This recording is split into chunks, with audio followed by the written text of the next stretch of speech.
The sound of the hooves was near. He was too scared to turn around, so he kicked his horse. But it didn't move. He kicked harder, but the horse still didn't move. It stood at attention with its ears down. At that moment, a group of horses tore through the confusion, kicking people aside as they went. The men on top clung desperately to the animals' bodies, seemingly unable to grab the reins. Ironically, the war horses who were used to the battlefield were paralyzed with fear, but the untrained horses hurtled away in a panic. I never thought training my horse would come back to bite me. Horses were skittish by nature. It was through training that they became war horses who stood unafraid on the battlefield. But that was why his horse was incapable of moving. It had suffering a mental shock, but its training taught it not to run. "Excuse me. Lion's Heart." Wing god priest Joran Dixgord cast an anti-fear spell on the horse. Having regained composure, it snorted. "Marquis Revan. Will lead the way." "Thanks." Marquis Revan raced off, under the protection of his former orichalcum-plate adventurers, to shouts of "I pray you'll be safe." It was extremely difficult to ride a horse through a crowd that had lost all military discipline, resembling a rioting mob more than an army. But it was possible because his subordinates had been orichalcum-plate adventurers, with skills nearing the upper range of human potential. They wove expertly through the flow of people. That monstrous caster. He can't be allowed to stay in the human world. Rocking up and down in time to his horse's dash, the Marquis cursed Ainz. "Shit. We've got to do something. We have to think of a way to defend the human world, our future," he mumbled in spite of himself out of fear. If he didn't say something, if he didn't distract himself, the danger would compel his intelligent brain to imagine all the nightmares closing in on him. When he got back, he would need to bring in Prince Zanak and Princess Rena before coming up with countermeasures to face that extraordinarily powerful caster. At this rate, all of humanity would be conquered, if they were lucky. In the worst-case scenario, the human race might end up Ainz Ul Gaun's plaything for the rest of its existence. Someone nervously sucking their teeth was audible over the galloping horses. "This is bad. Marquis Revan. Veer slowly to the right. We're being followed. They don't even seem to have eyes. How can it see us?" screamed the thief Lockmere. "Lund, is there some kind of spell you can cast?" "No. Do you really think any magic would work on those things, Locke? We still need you to try. Cut it out. We don't have time for this. Maybe it just happens to be running this way. Marquis Revan. Go ahead of us and veer off to the side." Their voices were trembling. The Marquis followed their instructions and rode at the head of the group. He veered in a direction where there weren't many people. From right nearby came the bleating of a dark young, the sound of it threatening to crush his pounding heart. "Ah! It's close." His forehead became a fountain of cold sweat. He was too scared to turn around, but he thought he felt disgustingly warm air behind him. Then he heard it again. "Ah! Fuck. It's no good. It's aiming right for us. You know what to do, right, everyone?" The response to the leader Boris's cry was magic spells. "Reinforce armor. Lesser strength. All right.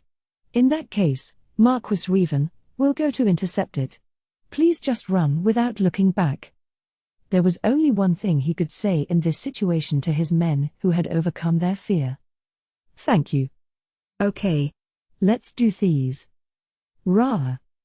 Marquis Revan could tell from the sounds that the distance between the horses of the former orichalcum-plate adventurers behind him and his own was growing. He ducked his head to maintain a position that would lessen the drag of the wind. He wasn't sure how much time they could buy, but fleeing as fast as he could and making it back alive was the best way to pay respect to their faithful service. Fly, Fireball. Impenetrable fortress. As he rode at the whims of his horse, the voices of the former adventurers, who seemed to be engaging in battle, reached his ears even against the wind whipping past him. But 2 seconds later, he couldn't hear them anymore. He could hear only the pounding of huge hooves. His heart jolted. He bit back a scream when he saw, in his lowered field of vision, a shadow falling across the earth. Noticing the huge shadow over him, though he fled at top speed, he grasped the fact that there was something long and thick reaching out. The horse galloped in a frenzy. It was already going faster than Marquis Revan could control. It had probably never run so fast in its life. Still, the shadow remained. "I hate this." It was a shriek. He hadn't even intended to scream, but it was extremely loud. He felt something warm in his crotch. He opened his eyes wide, but still unable to look behind him, he just kept riding. He couldn't die yet. He didn't care what became of the kingdom. If the country was going to be destroyed, let it be destroyed. If antagonizing Ainz Ul Gaun meant death, then he would abandon his country and flee. How stupid. I was so stupid. I was a fool for coming to this battlefield. I knew how powerful Ainz Ul Gaun was, so I should have done anything to stay in the royal capital. I wish I hadn't given any thought to the kingdom's future. I hate this. I can't die yet. An image of a child appeared before him. It was his adorable son. That tiny life. He'd been gradually growing up. Sometimes he got sick. What a fuss the Marquis had made then. He was mortified, thinking back, of the way he had screamed, half mad, at his bewildered wife. Those chubby hands and rosy cheeks. He would surely grow into a young man who would be spoken of throughout the kingdom. The Marquis was sure the boy would surpass him. He had already caught glimpses of his potential. His wife said he was biased as a parent, but that was definitely not the case. He was so deeply grateful to his wife for bearing his precious child, although he was ashamed to say it too often. He had even been thinking of having another. He shouldn't have come to this battlefield. He should have stayed where he could hold those two in his arms. Huh? The pounding of the hooves stopped.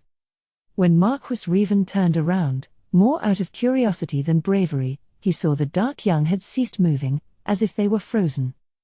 3. With no idea where he was, he felt he had been plunged into a world of nightmares. Before that title of the Baharuth Empire's strongest warriors seemed surprisingly superficial now. He'd been so proud of it. What a puny, pathetic creature that made him. That was how great a shock he had received. Nimble could hear muffled crying. They were the sobs of those whose fear and anxiety had broken their limits. They were the mournful cries of children, no, men who had regressed to children. The ones crying were Imperial Knights. Tons of them. He heard someone pleading, "Run." These were the solemn wishes of those who felt horrible for the ones swallowed up in that crucible, the gruesome slaughter taking place before their eyes. The kingdom had met such tragedy that their enemies, the Imperial Knights, were praying for them, hoping that even one more might escape. They had come to kill one another. But faced with such brutal slaughter, any human would be moved to compassion. Anyone who didn't feel something in this situation was a heartless brute, not a human. And Nimble and the other knights realized this was not merely a fire on the far shore. If they thought about the situation in terms of kingdom and empire, the fire was indeed on the other side. But if one thought in terms of humans and monsters, the fire was undoubtedly close. The Imperial Knights thought of the kingdom soldiers as fellow humans, shedding tears at the tragedy they endured. "All right, I guess now's good." Reacting to Ainz's low voice, all eyes focused on him. With 60,000 men gathered, he hadn't been loud enough for those at the edges to hear. But they could tell that the man next to them had turned his head. And since they knew that Ainz Ul Gaun was on the other end of that gaze, it was only logical to follow suit and look, because everyone was terrified of his every move, for Ainz Ul Gaun was the father of this nightmare. Ainz slowly removed his mask. A white skull with neither skin nor flesh peered out. Outside of this situation, they might have thought he was wearing a mask beneath his mask. But it hit Nimble, and probably all the Imperial Knights, like a ton of bricks. This was his real face. Ainz Ul Gaun was a monster. They could accept it because their instincts already told them that a human could never wield so much power. Ainz slowly opened his arms. Like he was going to hug a friend, like a demon spreading its wings. It felt like he had expanded to double his size. Stillness. Ainz's gentle voice was bizarrely loud against the backdrop of the distant kingdom soldiers' screams. Applaud. Nimble stared at Ainz, agape, wondering what he could possibly be talking about. It seemed that everyone within earshot felt the same way, and as Ainz's word was passed on in whispers, the number of eyes on him grew. While everyone simply trained their eyes on him, Ainz spoke again. Applaud my supreme might. The first one to clap was the one standing on the other side of Ainz from Nimble, Mare. As if that woke everyone up, a scattering of applause turned into a thunderous roar. Of course, it wasn't genuine. None of them wanted to clap for someone who orchestrated such a cruel slaughter. That wasn't war but a massacre. A massacre of unimaginable scale. But there wasn't anyone who could say that. The thunderous applause was a manifestation of the knights' fear. It didn't seem possible for it to grow any louder, but they raised the voltage another few notches, because one of the black goats slowly changed course. It was facing the Imperial army. Along with the clapping came cheers like a war cry. The screams of the Imperial knights in praise of Ain's ul gown practically brought blood streaming from their throats. But the black goat's feet didn't stop. So the knights raised their voices even higher, thinking that it wasn't stopping because their voices hadn't satisfied him. But it didn't stop. That's when they snapped. Who knows who moved first? It might have just been that one of the knights shuddered. But the fear that had been poured into them readily burst. Wails from the depths of their souls could be heard here and there around the Imperial camp. The army was shaken. Terrified by the crisis of one of the monsters that had overrun the kingdom's army now closing in on them, some knights abandoned their paralyzed horses and made a run for it. They had just been given a glimpse of hell. No matter how feeble their imaginations, each person thought that he would be next. The terror was contagious. At first, there had been only 100 or so runners, but their number increased by the second, and soon it had expanded to 60,000. Yes. The Imperial army as a whole fell into a frightened panic, and its discipline collapsed. It was an ugly rout. Naturally, the knights had been taught how to withdraw properly. But they didn't have the composure to maintain discipline. In order to get away even 1 second faster, in order to get even one step closer to safety, they shoved their friends out of their way with all their might and ran. If someone was pushed from behind, he couldn't avoid losing his balance and falling. And if someone fell, the ones fleeing in terror behind him weren't about to give him time to stand up. Those who fell were crushed under the feet of the next men. The Imperial enemy was racking up casualties not at their enemy's hand but at their own. Nimble was at his wits' end. He had no idea what to do. He wanted to run like everyone else, but he wouldn't be permitted to do that. Plus, not all the knights had run away. When he surveyed the position, there were a handful of men still on their horses, unmoving. It wasn't that they were too scared to run. They were thrilled to witness overwhelming power that humans could never hope to achieve. If a normal person saw a huge tornado heading straight for them, they would immediately try to get away. But others, despite knowing they would get killed, would be struck by the tornado's beauty and rendered immobile. The ones remaining were that sort of heretic. When the Dark Young arrived before Ainz, it bent its legs and lowered its tentacles. It must have been showing respect. The monster's unmonster-like pose made a twitching grin appear on Nimble's face. The young should have been spattered in blood, but the reason it didn't appear to be was that its skin had absorbed everything. Ainz sat on one of the tentacles, and several more reached down to stabilize and lift him up. The monster put him on its head. The plan was for me to hit them with one spell and then for the Imperial army to charge, but it doesn't look like that's going to happen. Nimble didn't say a word. It was true. The Empire had broken the contract proposed by the king of its ally. But he couldn't very well chew out the knights who had lost their nerve. He would probably defend their actions even before Jerkniv. That was how overpowering the fear had been. Oh, I'm not blaming you. I can understand assuming that if you had charged you might have been trampled along with them. If something like that had happened, I never would have been able to explain it to the Emperor. So, well, I'll work hard enough for both of us. Nimble glanced at the undead standing at attention. Are you going to send in those undead forces? Nah, I summoned these goats, after all, so I'll leave it up to them and just do a little cleanup. Mayor, don't drop your guard, though. No, sir. You can count on me, Lord Ines. Nimble was stunned. There was going to be a follow-up attack. By the one who could use such devastating magic himself. He could see an insatiable appetite for slaughter, the sort where this caster didn't plan to let anyone leave this battlefield alive. How can I put this? Haven't you done enough?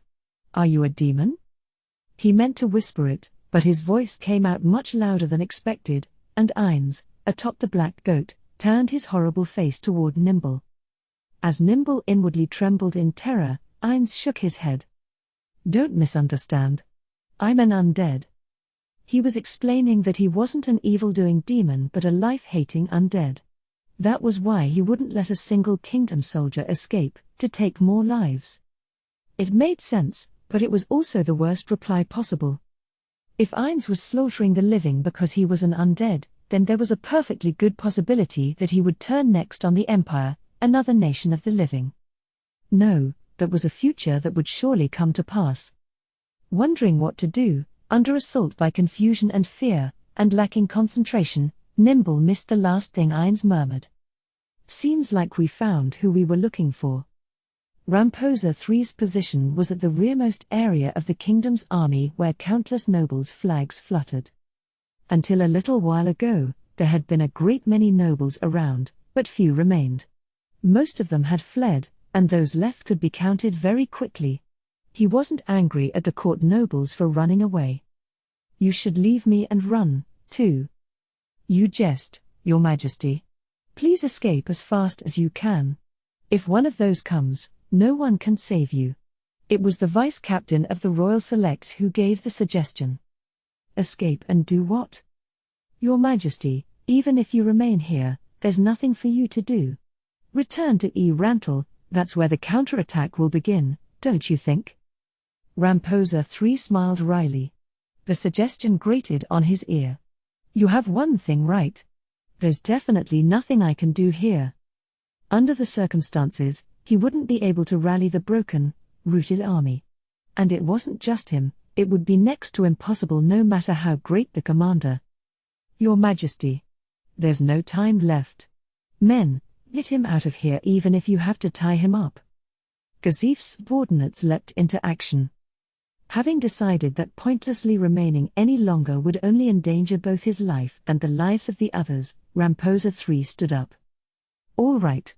I'll go. But do you really think we'll get away if we run now? The earthquake-like footfalls were growing rapidly closer. Even in such a crisis, Ramposa III's tone was calm. It couldn't even be compared to the chaotic voices of the nobles who had been there up until moments before. It has to be impossible. If we try to escape on horseback, they'll definitely give chase. They seem to be prioritizing attacks on people running in large groups, so this is the only chance we have. Ramposa III realized that was why they had put a whole mass of nobles on their horses and packed them off earlier. So you will run and escape. He saw that a handful of the warriors had removed their armor and cast it aside. These men will carry Your Majesty to safety.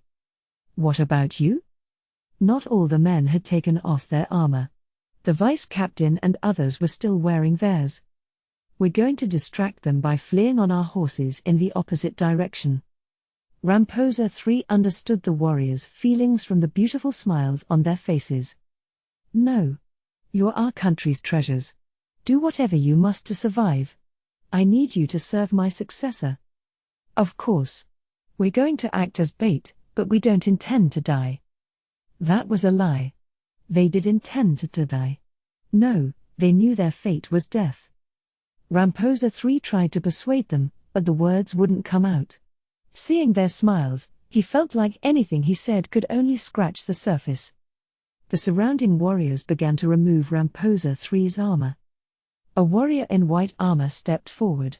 It was Climb, who had exerted himself thus far as the only subordinate of the king's daughter, Princess Rena. I'll also act as a diversion. I don't know if those monsters have eyes or not, but if I wave a flag, maybe I can catch their attention. This armor makes for a good target, as well. Climb had the kingdom's flag in his hands. The dirty footprints from where fleeing soldiers had stepped on it hinted at how dear their situation was. Arg. Then I'll go with you. Brain Unglaeus stood next to him. Ramposa III's most trusted aide, Gazif Stranov, said the man was a warrior equal to himself. Brain had joined this battle on behalf of Rena. He was essentially in the same category as Climb. Are you sure? You aren't even a true subordinate of the princess. What's that now? Well, don't worry about it. I jumped onto the front line during the demon disturbance and lived. I'll just pray good luck comes my way again. And I'll pray for you, too. The gods won't give up on us. They sent us a hero during the demon disturbance. I believe they'll bring us good luck again this time. Brain and the vice-captain fist-bumped in front of Ramposa III and went their separate ways. How horrible. Where did I go wrong? Ramposa III groaned. Probably none of the warriors before his eyes would survive. The vice-captain and Climb would die as bait. And what would become of Gazif, who rode off to stop the Dark Young? His eyes grew hot. He wanted to say, "Forgive me." They were throwing away their lives, their futures, to distract the enemy from an old man. But there was no way he could say such a thing. Though resigned to their deaths, they intended to struggle. In that case, return safely to Rantel. You'll have whatever you wish as a reward. Climb and Brain had started walking but turned around. I don't need a reward, Your Majesty. Princess Rena saved me. I couldn't possibly ask for anything more. My wish is for you to give my favorite kid in the kingdom the most beautiful princess as his bride. Ha ha ha ha. That's quite a reward you're asking for. Brain, what are you saying? I would have to start by giving that kid a peerage. Well, let's work hard. Now you really have to live through this and make it back, huh, Climb? Climb just blinked furiously with his mouth hanging open. His warrior's determination of a moment ago vanished. Ramposa III forgot everything and smiled merrily in spite of himself. Now then, Your Majesty. I'm counting on you.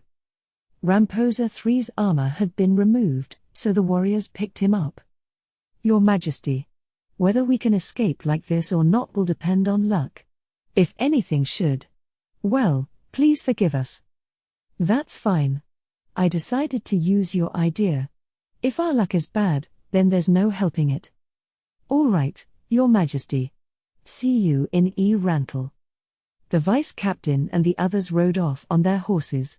As if it had been waiting for that cue, the Dark Young changed directions. Okay. Let's go while everyone is drawing its attention. 4. Among the turmoil of panicked soldiers, Gazif gazed steadily ahead and drew the kingdom's treasure, Razor Edge. He always won when he unsheathed this sword with its icy gleam. One could say the sword was proof of Gazif's victories. But today, it looked awfully feeble. Gazif was just so small compared to the huge Dark Young making a beeline for him. If you get past me, you'll reach the king's position. Don't mind if I stop you here, Gazif said with a smile. A self-deprecating grin. Gazif had no chance of winning against the monster. Stopping it for so much as a second would be admirable, even for the captain of the Royal Select, the warrior whose name was known in all the nearby countries. Even for a man like him. Take the king and run. Lay down your lives, if necessary. Gazif gave orders to men who weren't present, his subordinates, as if he was praying. He had left the kingdom's strongest soldiers behind to guard the king. Of course they would succeed in protecting him from the savagery of those monsters. Even if they gave their lives, probably the most they could accomplish was to take a single attack as a meat shield. But that actually did mean success. If they took a hit, they would probably die, but if they could get their opponent to waste even one blow, then the king would live longer. It even became possible to hope that maybe, with 80 meat shields, Sorry. With his eyes fixed on the monster, which scattered blood and flesh as it rapidly approached, Gazif apologized to his men. They weren't with him, but he knew that even if he had told them directly, it would have been only for self-satisfaction. Still, he would have hated to die without saying it. Gazif exhaled sharply, feeling the ground shake beneath him. Then he held up the sword gripped tightly in his hand. How tenuous his blade seemed against the hulking form crushing humans as it closed in. If it had been a runaway carriage, he would have been able to stop it, no problem. If it had been a pouncing tiger, he could have dodged and immediately cut its head off. But he didn't have much of a chance of surviving a dark young. He exhaled deeply, and at the same time the flow of the people around him changed dramatically. Up until a moment ago, it had been a confused torrent, but now they parted around him. They essentially created a straight path between him and the dark young. Stomping more and more people apart beneath its feet, the dark young drew nearer. With his sword up, Gazif observed its entire body.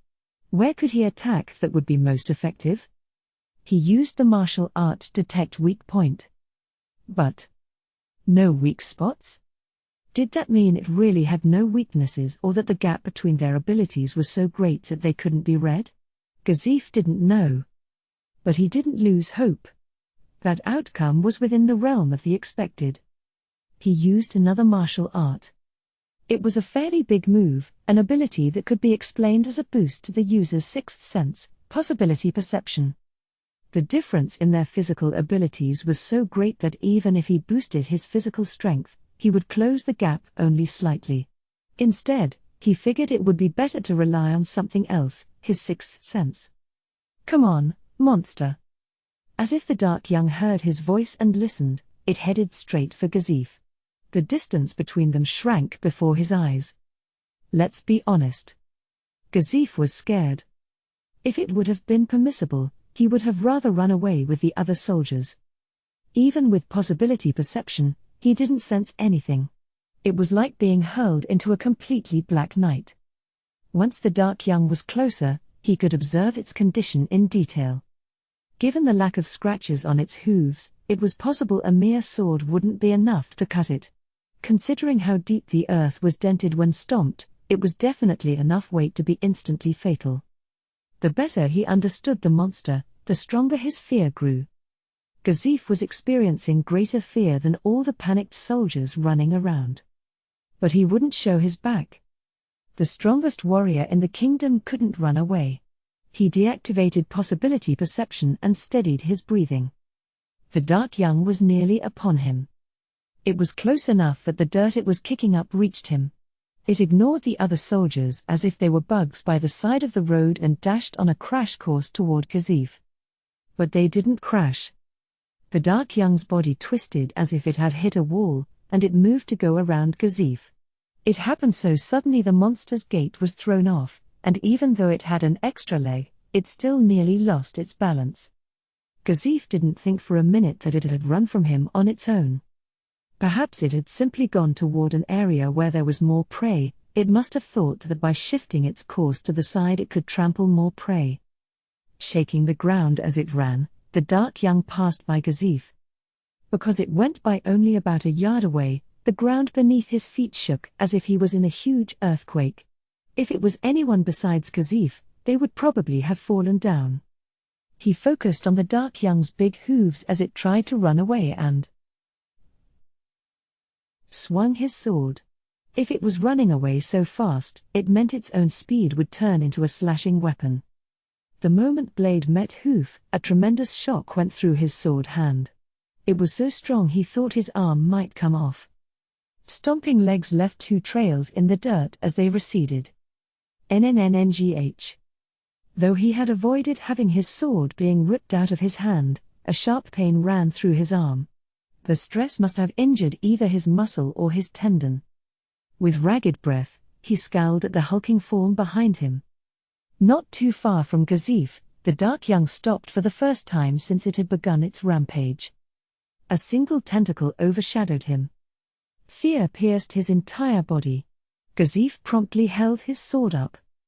That instant an incredible shock was transmitted through his sword, and his whole body lifted into the air. Gazif couldn't see anything, but he figured he must have been swiped aside by the tentacle. He flew quite a distance. After an unbelievably long time in the air, Gazif fell to the ground, and rolled more than a few times. But it wasn't the rolling of a corpse that had been thrown, but of a thrown human actively trying to slow his momentum. Whipping his creaking body, he slowly stood up. He glared at the now farther off dark young. Just one blow. His hand was broken. That his sword wasn't broken was surely thanks to sheer luck. All emotion had drained out of Gazif's face. Why was I spared? Why didn't it attack again? Had it decided he wasn't a worthy opponent? That seemed the most likely explanation. It wasn't a crushing defeat. He hadn't even been able to get anywhere near. Crimson blood flowed from the lip he was biting. Then he suppressed the mounting pain and desperately took off running. Even if he couldn't win, even if he could take only one more hit, he had to protect the king. But the feet he had moved so resolutely stopped after only a few paces, because when he saw another dark young coming, there was no mistake. Toward him, he realized why his life had been spared. There was a king sitting on a throne of tentacles above the dark young. But there was something strange about his face. It was all bone, and Gazif had no doubt this was a type of monster called an undead. He wasn't such a fool that he couldn't understand who the king was. Eins ul Gaun, sir. So you weren't human, I see. The special unit from the theocracy. Gazif had no trouble understanding that the being who handily annihilated an opponent that had been impossible for him was not human. I see. Why would a being with that much power be human? Why was I even thinking that? Sustranov. He knew from the hoarse voice who it was before even turning around. Two familiar faces were running toward him. You guys are all right, then. Climb and Brain didn't seem to be injured, either. Climb's white armor wasn't even dirty. They hadn't scrambled to flee, so they must have been extraordinarily lucky. More than anything, I'm glad to see you're all right. I didn't think we would die, and we didn't. But I guess it's not over yet, huh? Both of their gazes settled on what Gazif had been looking at until a moment ago. What in the world? There can only be one of those, Climb, a monster who could tame those monsters. That's Eins ul Gaun. That's. How? I'm sorry. Looking over, he saw Climb was trembling.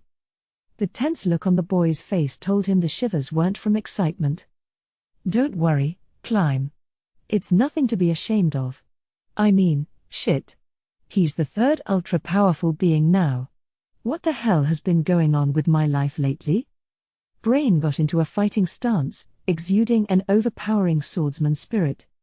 Gazif wondered just a bit about his content expression, though, because it seemed out of place. I can't run away, either. Climb and Brain stood on either side of Gazif. Squelching through chunks of scattered flesh, the dark young walked right up to Gazif. Screams could be heard in the distance, but this place was quiet. It was almost like this area had been cut away from the rest of the world. Eins's gaze went from Gazif, uninterestedly to Brain, and then stopped on Climb for a moment. Then he shrugged and turned back to Gazif. You seem well, Sustranov. You seem well, too, Sir Gaun, heh. Or can I say well? It would be rude if you ceased being human since the last time we met. Ha ha ha. I haven't changed since then, Eins chuckled and hopped off the dark young. Probably due to some sort of magic, gravity didn't seem to pull him so much, and he fell slowly. At first, Gazif thought it might be the fly spell that everyone knew of, but when he considered that it was this great caster using it, he felt there was a good chance it was a higher tier spell he had never heard of. It really has been a while, Sustranov. Since back at Kugane. Indeed, Sir Gaun. So, whatever can I do for you? I'm sure it can't just be that you happened to spot an acquaintance on the battlefield and came over to say hello. Well, I don't like using flowery language, and a roundabout phrasing wouldn't be appropriate here. So, I'll tell you straight. Ein slowly extended a bony hand. Not out of hostility but out of friendship. Come work for me. For a moment, Gazif's eyes widened. At the same time, he heard Climb and Brain gasp on either side of him. He never thought this great caster would say such a thing to him. If you agree to come work for me, Ainz snapped his fingers, although it wasn't clear how, with his skeleton hand. Unsure what was about to happen to him, Gazif trembled. But nothing about him changed physically or mentally, and he didn't feel anything. Look around. Gazif surveyed the area. As expected, nothing was. Aha. So you stopped them. All of the Dark Young had ceased moving. With their legs raised mid-stomp, they looked like statues. This is temporary. What happens next depends on your answer. If you refuse, I'll give the young I summoned another order. I'm sure you can guess what it will be without my telling you. Gazif blinked. Even if he took Gazif hostage and forced him to work under him, Gazif would do more than lack loyalty, he would be sure to plot a betrayal from the inside. Gazif didn't think Ainz could have overlooked that. So there had to be some other reason he would ask such a thing. Gazif didn't understand. But there had to be a reason that a being of that power, who could control a core of monsters, would want him. What? Gazif Stranov, come work for me. The bony hand was there, extended. If he took that hand, many lives would be saved. Gazif's heart wavered, because he had been given a chance to save the people of the kingdom. But he couldn't take that hand. This decision is wrong.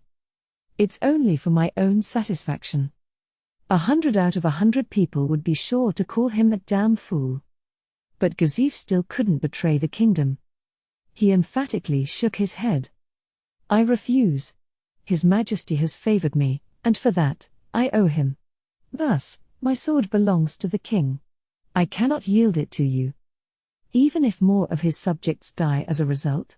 You engaged in battle prepared to give your life to save Kani. Now that same man would abandon lives he could save? The words cut Gazif's heart like a knife. Still, Gazif Stranov could not take the hand of Ainz Ulgaun. The captain of the Royal Select couldn't betray the kingdom. That was Gazif's loyalty. Perhaps irritated by his silence, Ainz shrugged. You're a foolish man. Well, then. Without letting Ainz say anything else, Gazif pointed razor edge at him. What? His wounds from the goat hadn't completely healed even with the power of the talisman he was using.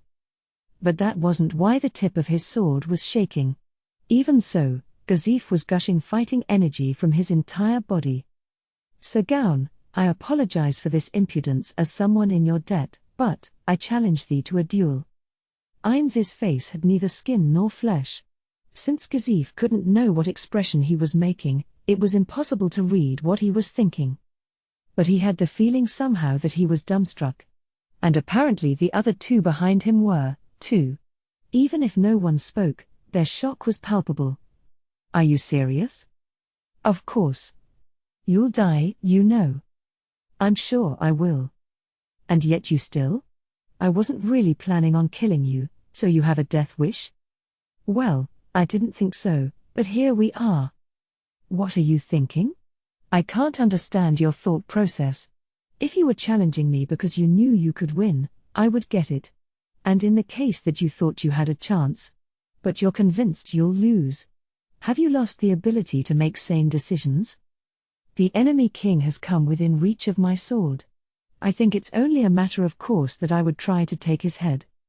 Certainly, we are in close physical proximity. But it also looks like there's an insurmountable gap between us.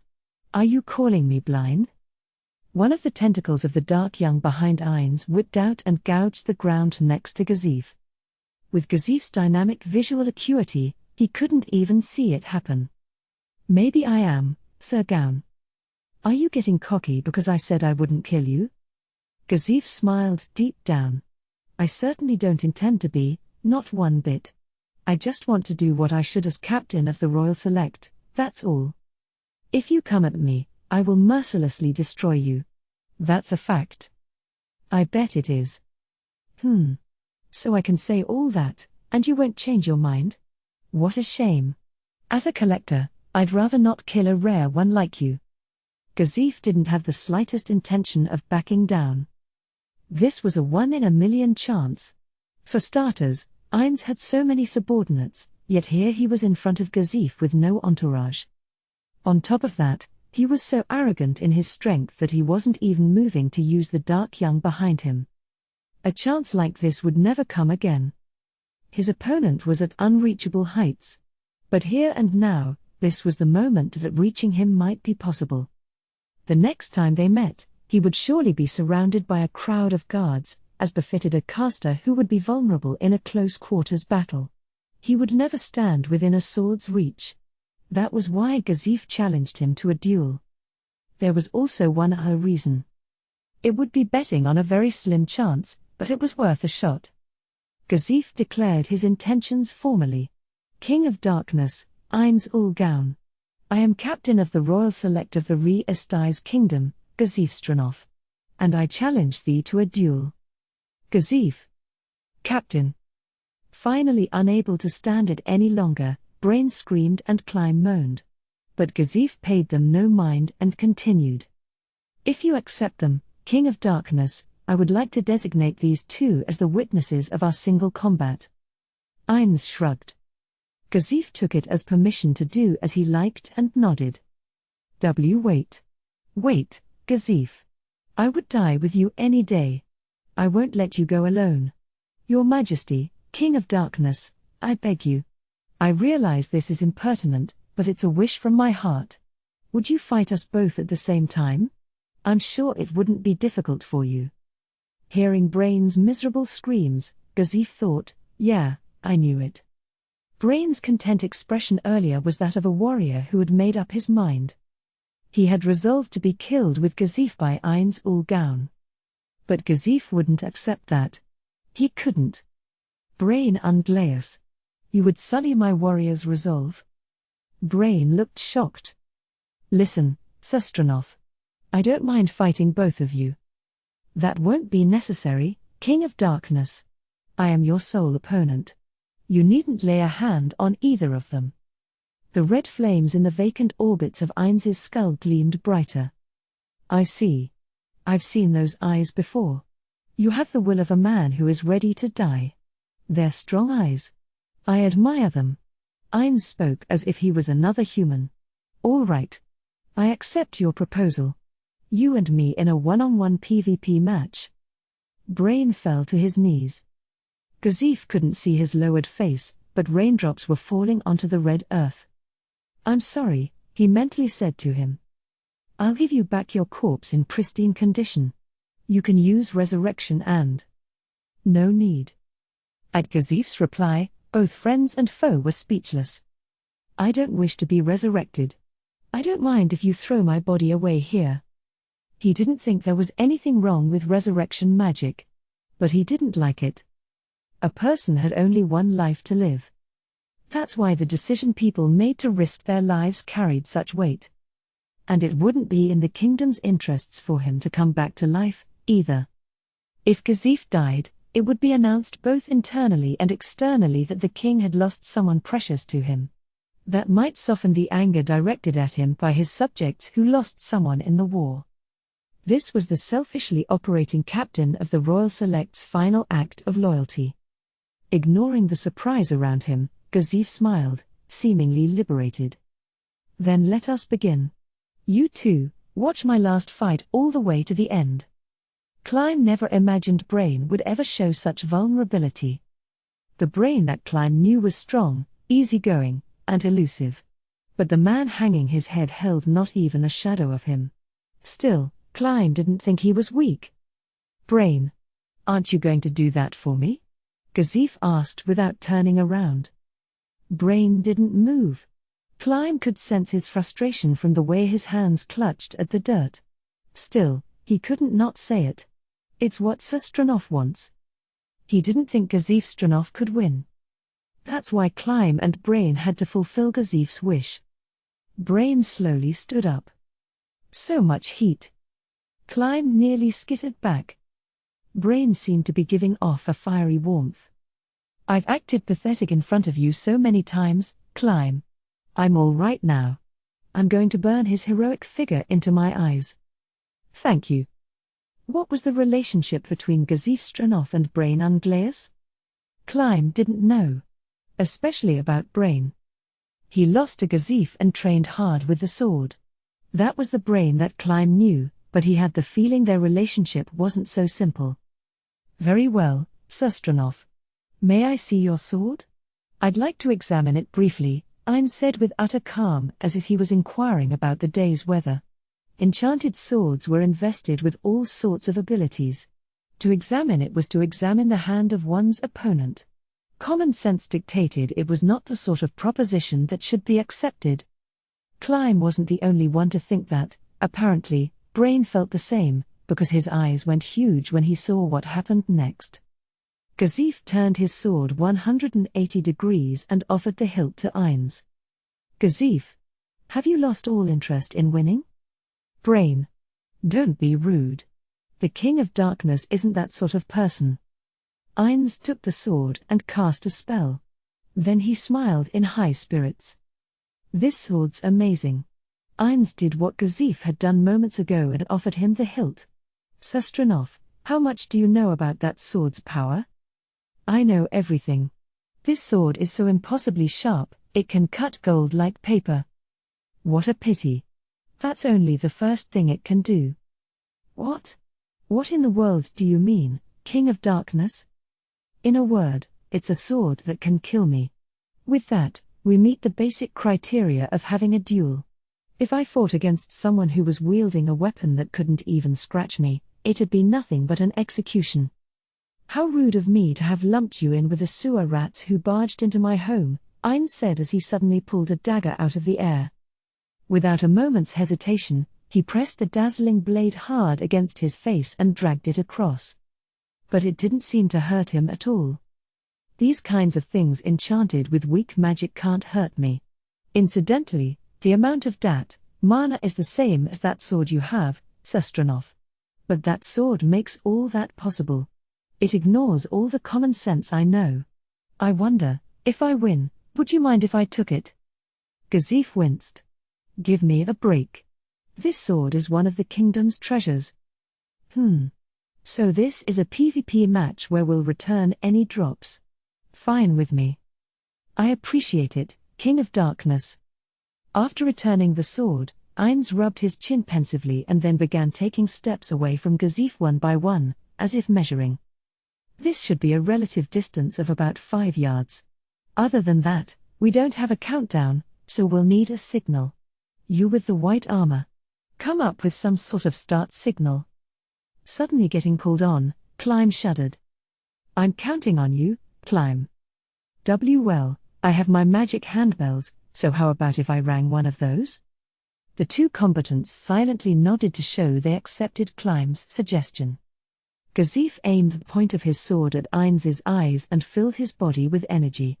To Climb, behind him, it seemed like his muscles were actually expanding. His swordsman's spirit was overwhelming. Climb had never seen the true force of the captain of the Royal Select. But the way he looked now seemed like a mirage, bizarrely distant and fleeting. Sir Stranov. This was probably the last time he would see him alive. You don't know that for sure. Huh? Brain suddenly contradicted him. It's not a done deal that Gazif will die. It's extremely slim, but he does have a chance at winning. He has an ace move. You mean sixfold slash of light? Brain smiled calmly. No, it's the ultimate martial art, way beyond that. He has that, so. I had no idea. Readying his handbell, Climb gazed at Gazif from the side as the warrior, with his sword up, focused every fiber of his being, the steely profile of the man known in the surrounding countries as the captain of the Royal Select. Yeah. One of the kingdom's former adamantite-plate adventurers, Vesture Klofdi Laufen, developed it, but he was too old to use it. If my strongest move, Nail Clipper, is the combination of multiple arts used at once, Gazif's is the strongest single art. With that, he might be able to reach even Ain's all gown. That might be why he chose to face him solo, Brain thought as he watched in earnest, unblinking. Climb gulped. The hand holding his bell felt heavy. Once the bell rang, Kazif's fate would be decided. Want me to do it instead? Thank you, but I'll. Brain murmured that he understood and didn't say anything else. Climb held up the bell, with a prayer that Kazif would win. And then, the bell rang out even louder than he expected. Focused to the extreme, Kazif dashed forward with unimaginable speed. Climb and Brain were determined not to blink, their eyes opened wide. But even faster than that, the world stopped. Oh. You really need a way to handle time. He had used Instacast's silent magic, stop time, so Kazif was frozen in front of Ainz with his sword raised over his head. When time was frozen, all attacks were meaningless. Even if he hit Kazif with attack magic, he wouldn't be able to do any damage. That's why Ainz calculated out the times and cast Delay Magic, True Death. It was a Tier 9 spell. He didn't use it much because Grasp Heart was so easy and fun. If magic was ineffective while time was stopped, all one had to do was cast in a way that the magic took effect right after the temporal magic expired. It was a basic combo, but because of how difficult it was to get the timing right, only about 5% of magic using classes could pull it off. It goes without saying, but after spending a ridiculous amount of time practicing, Ainz could do it. This is goodbye, Kazif Stranov. I didn't dislike you. The spell was lifted, and time returned to the world. And before anything else happened, the magic took effect. Kazif fell in slow motion. Huh? What? Climb and Brain had no idea what had happened. The moment Kazif dashed forward, he began to crumple. Ainz caught his body. His sword dropped feebly to the ground. The duel was already decided. But they couldn't understand it. They had absolutely no idea what had occurred. What in the? You think I know? Brain roared. Why? Stand up, Kazif. But Brain's wish was coldly denied. He's already dead. Ainz laid Kazif on the ground with correct etiquette, as if he respected him. Then he slowly closed his eyes, which had been popped wide open. The other two came closer, and with his eyes on Kazif's face, Ainz spoke to them. Seeing him take on a fight he couldn't possibly win reminded me of that one time. Out of respect for the captain, I won't have the Dark Young attack anymore. After I make up his body, I'll send it to you. No, you don't need to do that. We'll take him back. I don't want any favors from you. Climb breathed a sigh of relief. He thought Brain might challenge Ainz even though he knew he couldn't win, but it didn't seem like that was going to happen.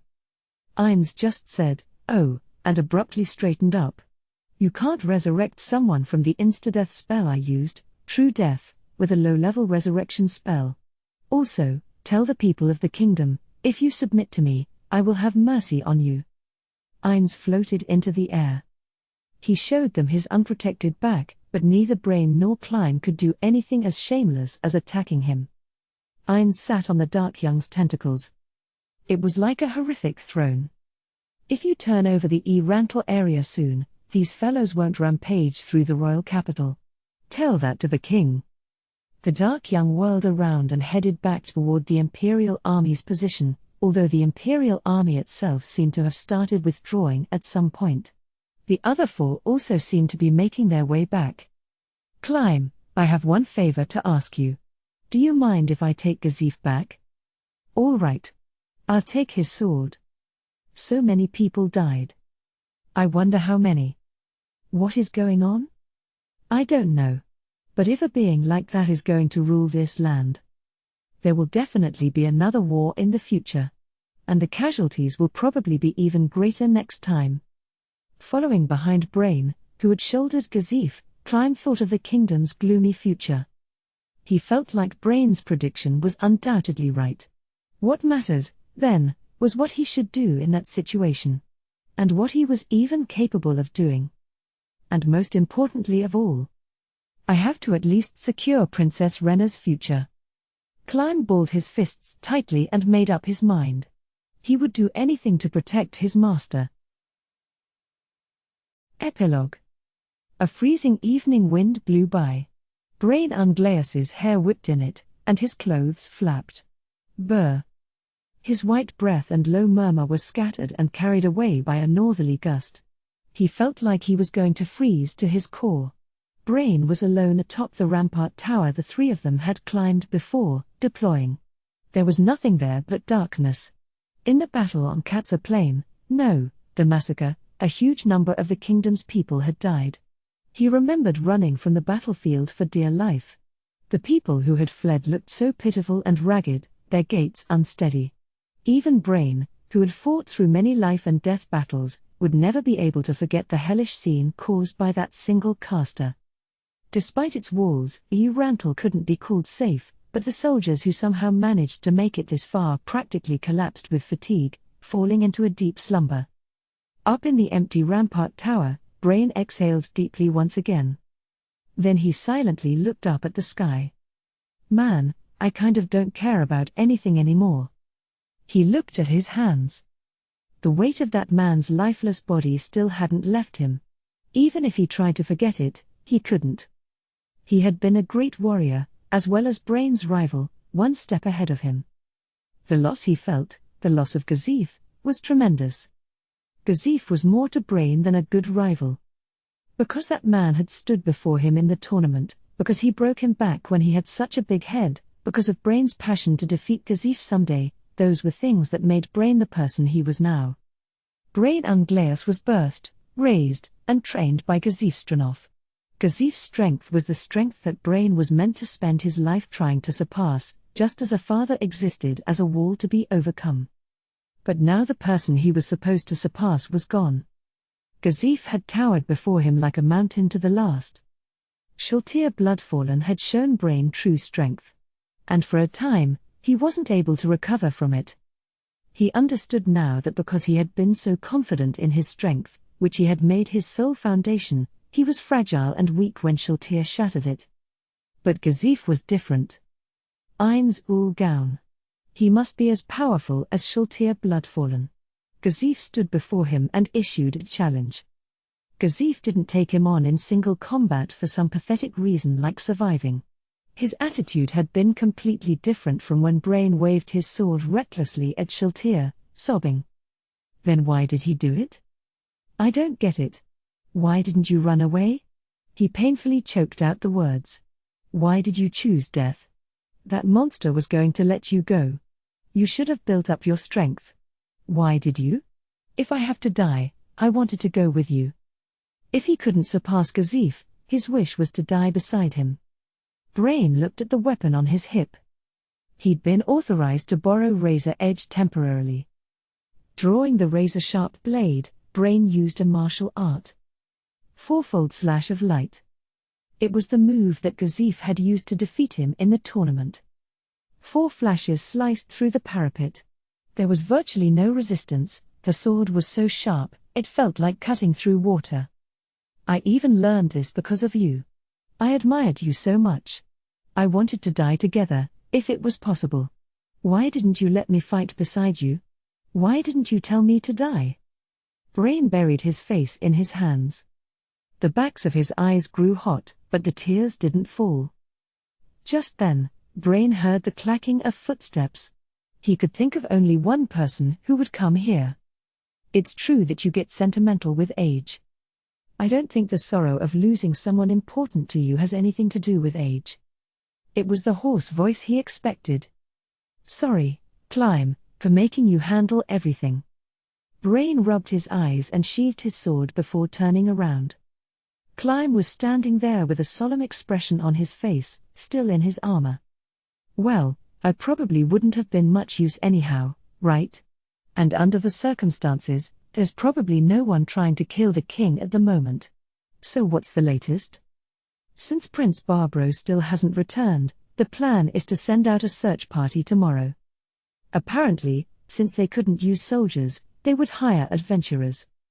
Then there were no objections regarding the transfer of Rantle. All the nobles are in favor, and the king agreed as well. Apparently even the members of the king's faction agreed.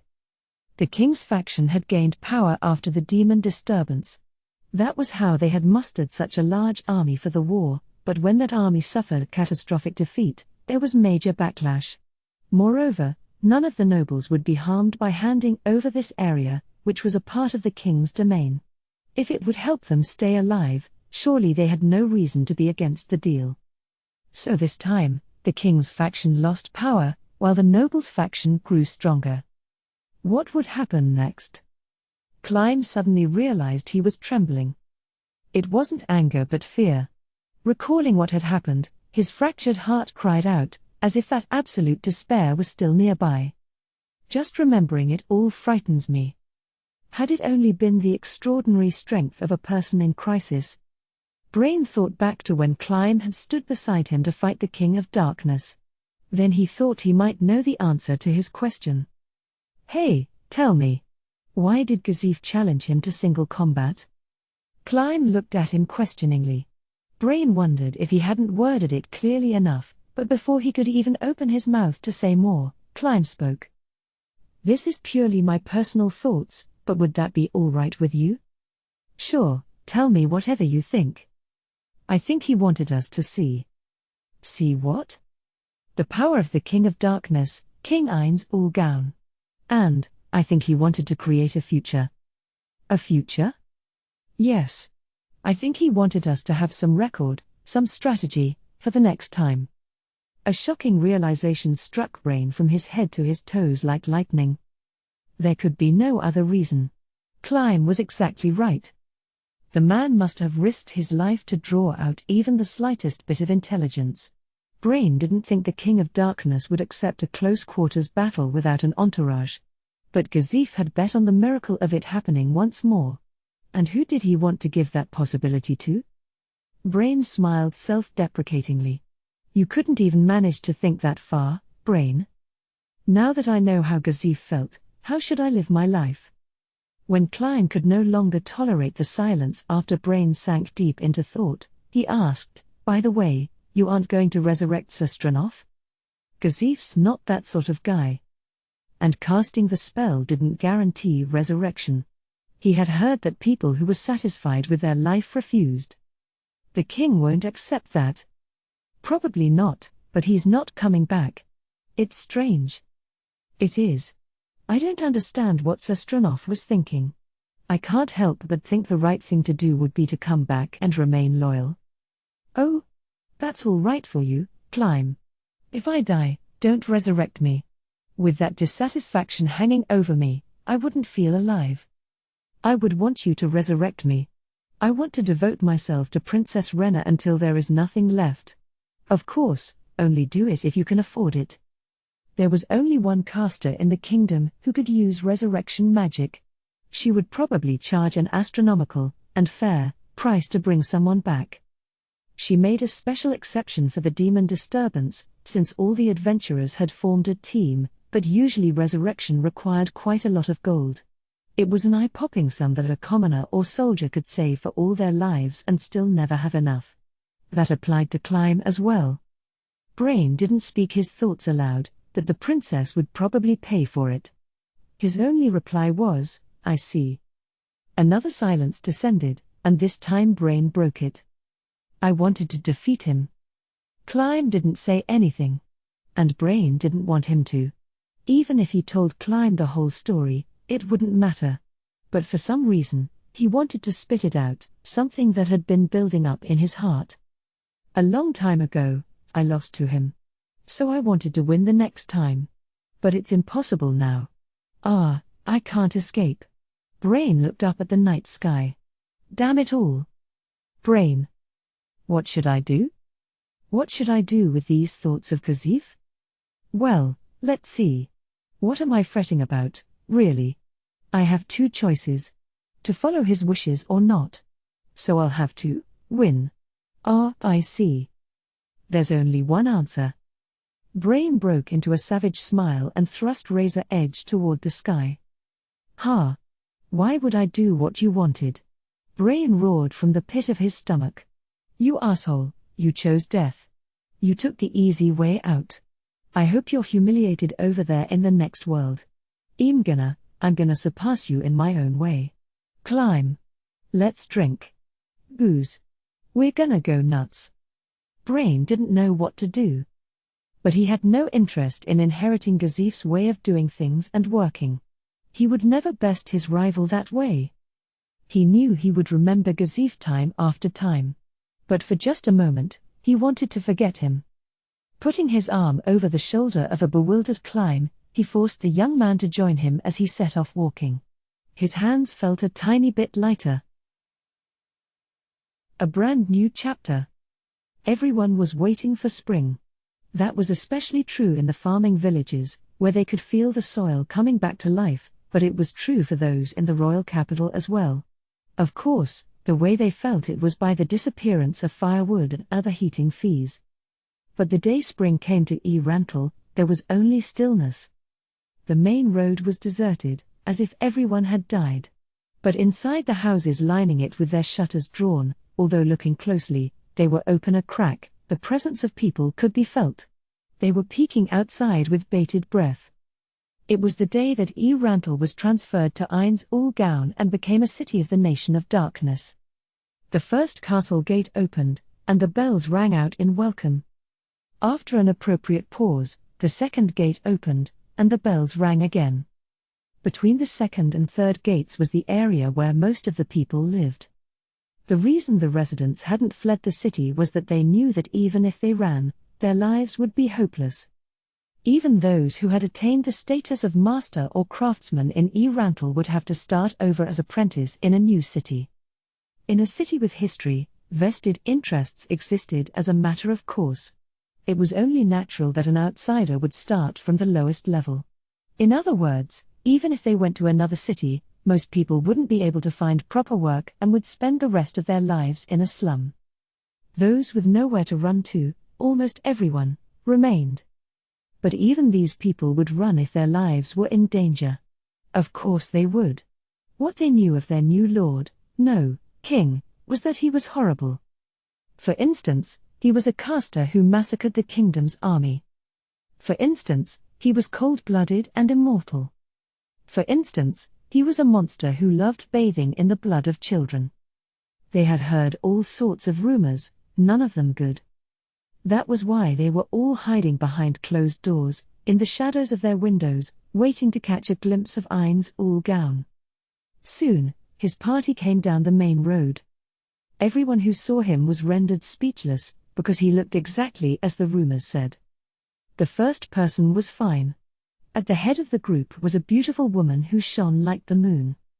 She wore a snow-white dress and had lustrous black hair and skin like white marble. Her bejeweled appearance was so overwhelming that it left no room for lust or envy. But the horns growing out of her head, the black wings sprouting from her hips, and more than anything, her impossible beauty was proof that she wasn't human. Following the peerless, goddess-like beauty came soldiers.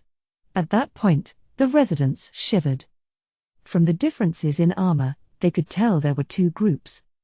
To name the first group, perhaps Knights of Death? Each knight carried a tower shield that covered 3/4 of their body in their left hand and a flambage in their right. Under ragged raven-black capes, their hulking bodies, well over 6 feet tall, were covered in full-plate armor made of black metal with a pattern like crimson blood vessels running over it. Sharp spikes jutted out here and there, making the suit an embodiment of violence. Their helmets had demon horns and open faces that left the beings' rotting features visible. In their vacant eye sockets, their hatred for living things and anticipation of slaughter burned red. As a name for the second group, Warriors of Death seemed appropriate. They carried long-handled, single-edged swords and had an array of different weapons on their hips: hand axes, maces, crossbows, whips, short spears. All their equipment had marks that showed they were well used. They were over 6 feet tall and armored but lightly. It was unclear what animal's leather it was, but they wore beat-up leather armor and wound curse wraps, bandages with curses written on them, around their arms, face, and so on. Peeking out from beneath the bandages were, like the other group, crumbling features that definitely didn't belong to a living creature. Every member in the group seemed inordinately powerful, but when the people saw the palanquin they were carrying, Their shock was overwritten by a new awe and forgotten. The undead seated on it radiated the overwhelming presence of death and gave off a swirling black haze. Behind him shone a black halo. Everyone knew immediately, this being was Ain's Ul-Gaun. We can't live under a creature like that. This goes far beyond the threat of death. Many of them were convinced of that, but suddenly a door flew open. Everyone who peered desperately through tiny gaps of cover to see what was happening saw a boy running. He had something clenched in his hand as he raced toward Ain's Ul-Gaun's grotesque procession.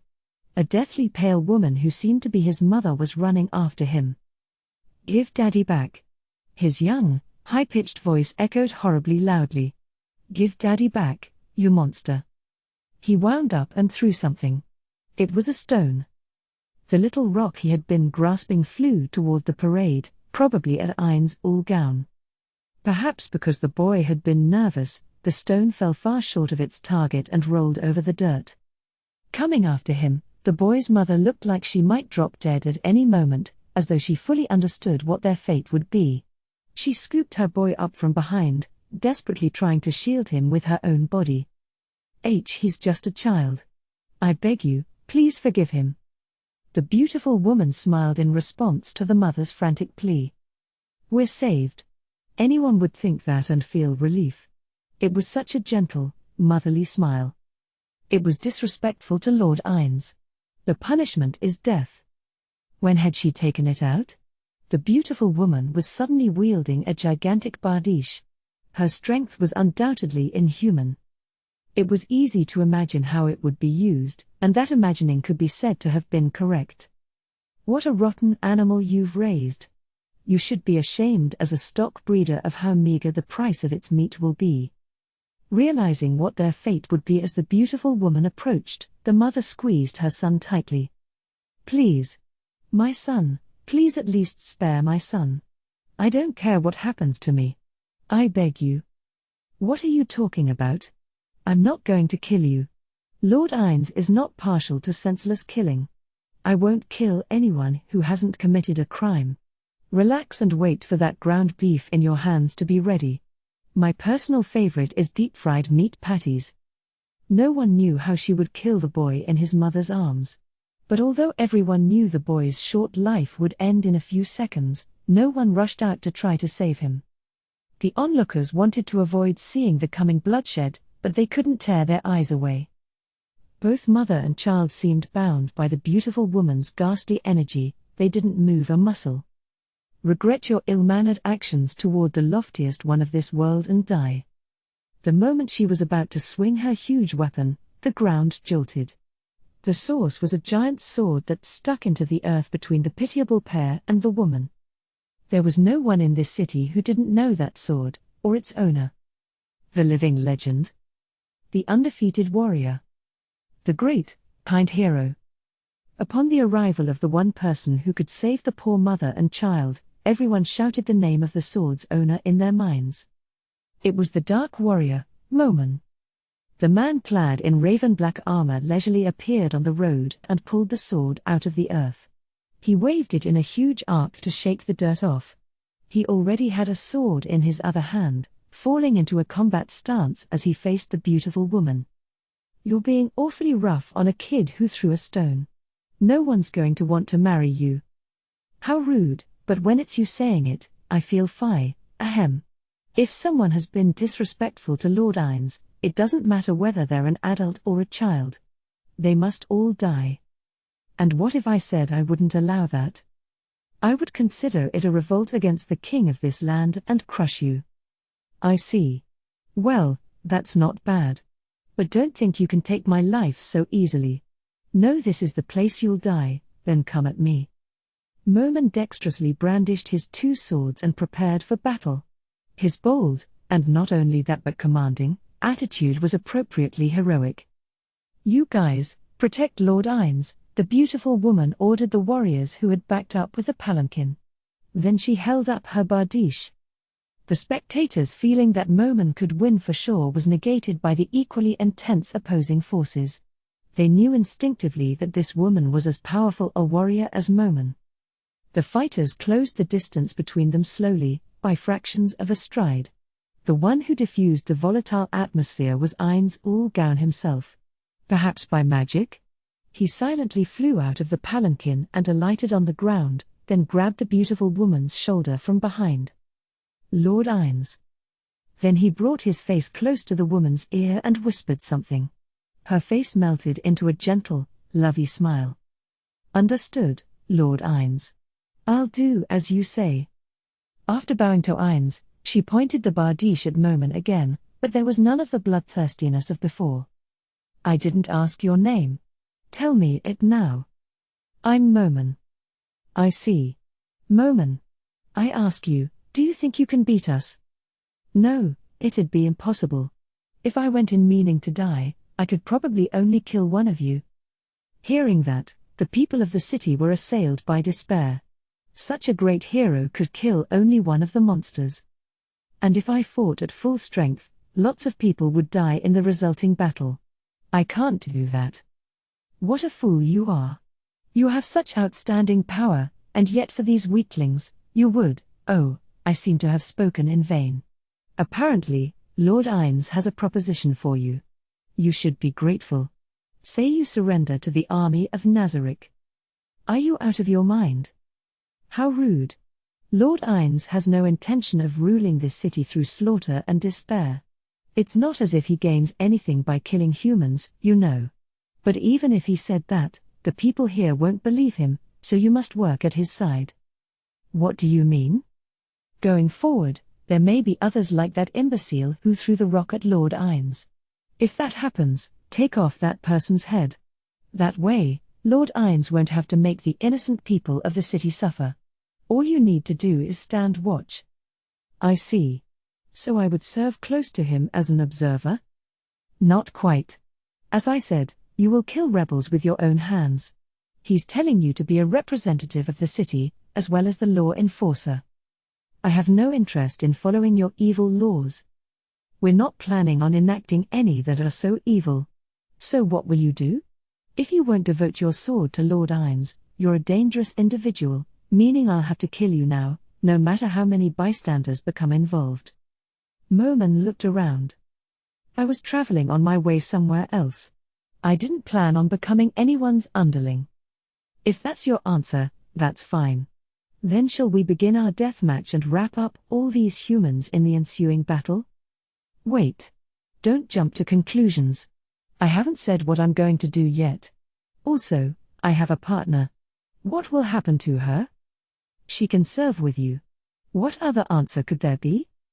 The old me would have prioritized reaching the destination of my journey, but I seem to have gotten unexpectedly attached to this city. Will it work for you even if I don't surrender? Ainz approached the woman again and whispered in her ear. He says he'll allow it. Momen, work hard for Lord Ainz. Got it. Just remember that if you ever make the people of this city suffer for no reason, this sword will take both your heads off. Then if anyone from this city ever tries to revolt against Lord Ainz, take their head off. Even if they're a child. I'm looking forward to it, to seeing these people rebelling, that is. I can't wait to see you writhe in agony as you kill them. Well, we'll be off now. Come along later. Ainz ul Gaun's party leisurely moved on. Once the unusually long procession had passed and the group wasn't visible anymore, people poured out of their houses. Had there really been so many to begin with? There was such a surprisingly large crowd, it was enough to make anyone watching wonder. Many were praising Momen. Momen was awkwardly gesturing with both hands to calm them down when he heard a dry smack. He turned to look and saw the mother had slapped her son. Why would you do that? She slapped him again. Both mother and child were crying. But she kept slapping him. Momen grabbed her hand. Maybe we could call that enough? I'd like to ask him something. So Momen, I'm so sorry my son made trouble for you. Don't worry about it. More importantly, excuse me. All right, you, don't cry. I want to talk to you. Momen soothed the boy as best he could and asked him why he did what he did. Everyone must have thought all the boys wanted to avenge their fathers, but this one said a strange man egged him on, so he thought throwing the stone was the right thing to do. I see. Mom, you shouldn't scold him anymore. He was probably under the influence of a spell. I'm guessing it's a theocracy plot to drive Undead and me to go against each other. But, why would the theocracy do that? Don't you think it must be Undead's plot? To force you to become his henchman? It was the owner of a shop that opened a few years back who spoke, and Momon nodded sincerely. I suppose that's another possibility. But that works in our favor if it's true. I'll be standing by near him, watching how he operates. If he seems like he's going to do anything that will harm all of you, I'll slice his head off right away. But in return, please don't rebel against him. Why not? With you on our side. Please don't finish that sentence. They're already waiting for it. If you start a rebellion, they'll order me to kill you all, for their own amusement. Momon spread his arms, facing the people in the street, and stated with confidence, I can't break that promise I made just now. That's why, as long as they aren't being unreasonable, I want you to accept what they say. If you think anything they ask is unreasonable, please tell me. Realizing that to Momon, they were all hostages, the people's expressions turned sorrowful. But Momon gave them a gentle laugh. Please don't worry too much. Besides, maybe he'll actually be a decent ruler. Let's see how things go. And if the theocracy has been active, there might be someone trying to incite you to rebel. Please be wary. There was no way that sat well with any of them. But no one offered any opposing opinions. Undead was an undead. None of them could trust a dangerous being who hated life. But there wasn't a single person who didn't believe in Momon. And Momon had just given up on his own objective for their sake. It was only natural that they would want to repay his kindness. The people all agreed with what Momon said, promising they would tell the other people they knew before scattering into the city. As a result, the rule of Rantle changed over more bloodlessly, more peacefully, than the neighboring countries could ever have imagined.